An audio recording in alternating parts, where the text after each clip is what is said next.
Samajwadi party तो पहले से ही तैयार थी। चुनाव तो भाजपा के लोगों ने ही टलवाया था और मंत्रियों के जाने से कोई फ़र्क नहीं पड़ता, क्योंकि मंत्रियों की इस प्रदेश में कोई हैसियत नहीं है। कोई न प्रशासन सुनता है न शासन सुनता है। विधायक मार खा रहे हैं, दरोगाओं के सामने विधायक और मंत्री लाचार हैं।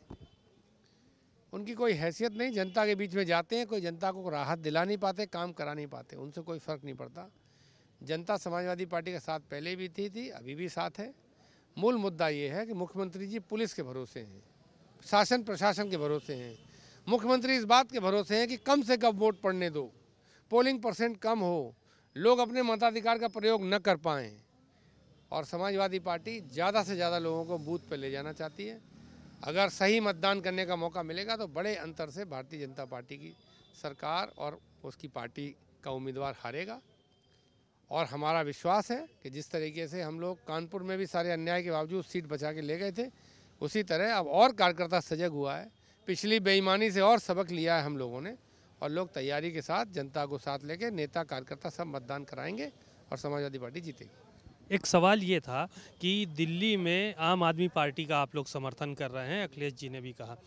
कांग्रेस पार्टी का वहाँ समर्थन नहीं कर रहा है, जबकि कांग्रेस यहाँ आपका समर्थन कर रही है। तो इसको जो है वो कहीं ना कहीं नाराज़गी तो मन में खटास तो होगी ही ना। आप कांग्रेस और समाजवादी पार्टी की तुलना कर रहे हैं, आप और कांग्रेस की भी तुलना करिए। कई जगह आप उनके समर्थन कर रही है, कई जगह उनके साथ हैं, वो भी साथ चुनाव लड़े हैं। हमारा मूल मंत्र ये है कि भारतीय जनता पार्टी को हराना है। जो जहां मजबूत है, हराने की स्थिति में दिख रहा है, उसकी मदद करिए। हमारे लिए दोनों हमारे इंडिया गठबंधन के अलाइज हैं, लेकिन निसंदेह दिल्ली में भारतीय जनता पार्टी के मुकाबले आप पार्टी मजबूत है। 2 बार से लैंडस्लाइड विक्ट्री कर रही है, उनका 10 साल का वहाँ काम है। इसलिए समाजवादी पार्टी ने तय किया है कि जो मजबूत है उसको जिताने में, भारतीय जनता पार्टी को हराने में और उस पार्टी को जिताने में समाजवादी पार्टी मदद करेगी। और हमको भरोसा है कि आपके नेतृत्व में, हमारे समर्थन से भारतीय जनता पार्टी फिर उसी तरह हारेगी जैसे 2 बार से हार रही है। एक आखिरी सवाल था, लखीमपुर में कस्टोडियल डेथ का मामला सामने आया है।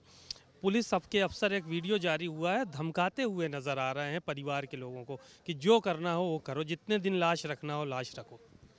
जनता को नहीं धमका रहे हैं, वो बता रहे हैं कि ऊपर वालों का हमारे ऊपर कोई कंट्रोल नहीं है, हम निरंकुश हैं, हम जो चाहेंगे सो कहेंगे, तुम ऊपर चाहे कहीं चले जाना, हमें किसी का भय नहीं है। न मुख्यमंत्री कुछ कर पाएगा, न डीजीपी कुछ कर पाएगा, न कोई और कुछ कर पाएगा। ऊपर वालों का भय होता तो सभ्यता से बात करते। गरीबों से कहाँ पुलिस डरती है?